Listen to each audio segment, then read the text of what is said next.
Bienvenue à Sous le bandeau express, présenté par 450.fm.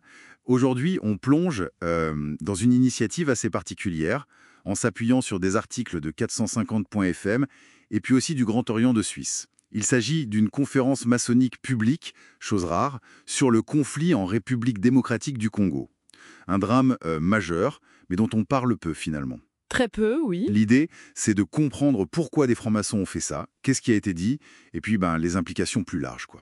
Alors pour commencer, l'événement lui-même. C'était donc une conférence publique le 31 mai 2025, à Paris, au Grand Temple Groussier du Grand Orient de France, Oui, un lieu symbolique. et organisée par plusieurs loges de différentes obédiences, comme on dit.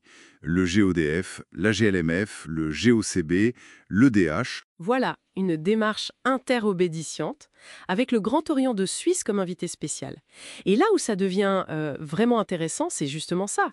Voir des francs-maçons, qu'on imagine souvent plus discrets, aborder publiquement un conflit actuel. Et pas n'importe lequel. Un des plus meurtriers depuis la Seconde Guerre mondiale. Et pourtant, On en entend à peine parler. C'est ça qui est fou. exactement, le silence médiatique est assourdissant. Donc cette conférence était d'un geste fort, je trouve. Et au cœur du problème, d'après les infos qu'on a, il y a la situation dans l'est du Congo. On parle beaucoup du groupe armé M23. Oui, et des accusations fortes de la RDC, soutenues d'ailleurs par des rapports internationaux, qui pointent un soutien du Rwanda voisin. Ce que Kigali nie farouchement, bien sûr. Évidemment, une situation extrêmement complexe et tendue sur le terrain. Et si on gratte un peu, on voit le lien avec les ressources. Le M23 contrôle des zones stratégiques, Riche en quoi, exactement? surtout en coltan, ce fameux minerai, hein. Ah oui, le coltan? Indispensable pour nos téléphones, nos ordi, toute l'électronique, quoi. Attends, ça veut dire que nos appareils sont liés à ça, directement? Indirectement, oui, c'est ça le truc.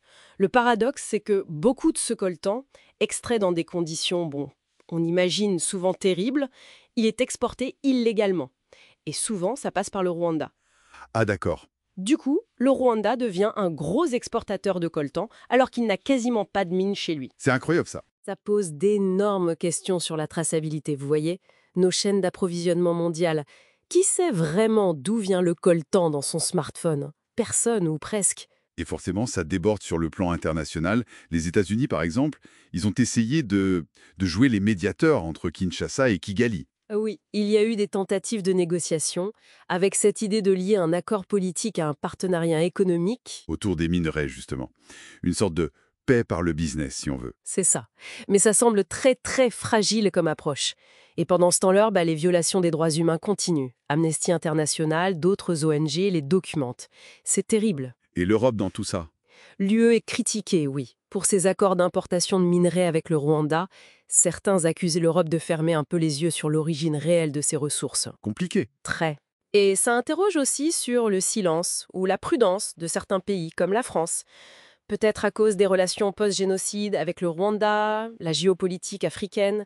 C'est un nœud de vipère. Alors, face à ce tableau, plutôt sombre, qu'est-ce qu'elles ont fait concrètement, ces loges maçonniques, pendant la conférence? Elles ont lu une déclaration, un texte commun, qui appelle à mettre la lumière sur ce conflit, justement, et qui plaide pour un engagement moral pour la paix, la justice, la dignité humaine au Congo. D'accord.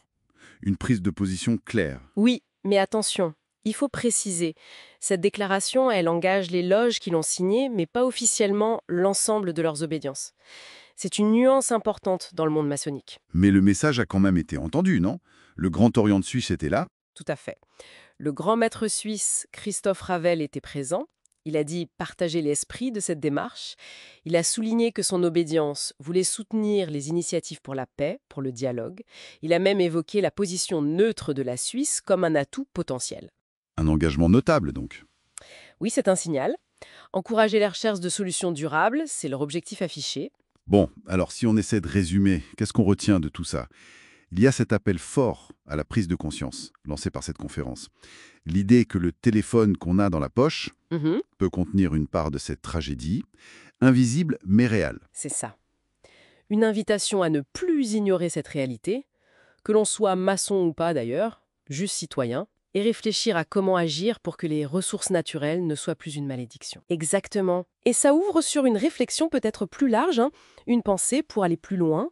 Comment ces objets du quotidien, si banale pour nous, nous relie en fait à des crises lointaines, complexes, souvent invisibles. Ah oui? C'est une question sur les interconnexions cachées de notre monde globalisé, quoi, et sur notre part de responsabilité même infime. Une exploration qui donne clairement matière à réfléchir.